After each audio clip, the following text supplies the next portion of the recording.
Mason fransız sözdür. Mənası bənna, divar hörən deməkdir. Tam olaraq nə vaxt yarandığı bəlli deyil. Masonlar Hiramusta adlı birini qurucuları və ilk mason sayırlar. Əfsanəyə görə Hiramusta Süleyman Peyğəmbər tərəfindən inşa etdirilən Süleyman məbədini inşa edən ustadır. Əldəki faktlara görə isə mason təşkilatları orta əsrlərdə Avropada meydana gəlib. Xüsusən də 13-cü əsrdən sonra böyük kilsələr inşa edən ustalar divar hörənləri, yəni bənnaların təşkilatlarını qurmağa başlayırlar. Kilsələri inşa etdiklərinə görə Vatikan tərəfindən sirləri qorunur və gizli toplantılar keçirmələrinə şərait yaradılır.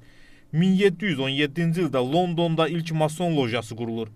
Bundan sonra Amerikanın yaranması da daxil olmaqla bir sıra tarixi olaylarda masonlar böyük rol oynayıblar.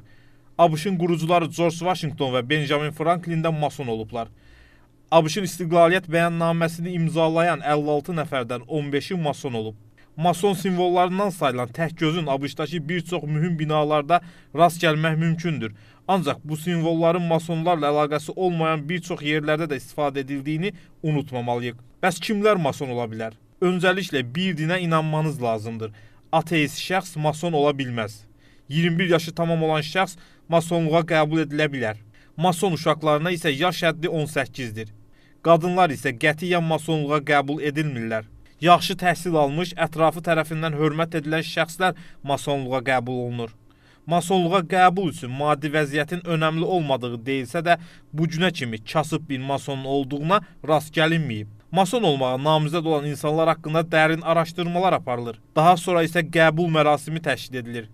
Mərasim məbəd adlandırılan gizli yerdə təşkil olunur. Mərasimi hər ölkə öz adət-ənənəsinə görə keçirir.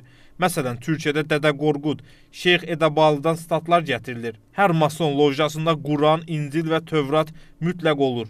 Üzvlərin dininə və o dinin kitabına and içirlər. Masonlar bir-birlərinə qardaş deyirlər.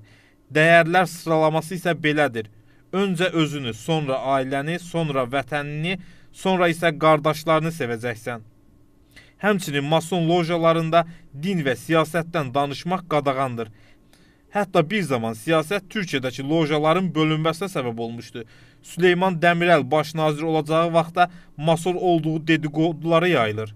Dəmirəl mason olmadığına dair lojadan sənəd tələb edir və sənədi alır.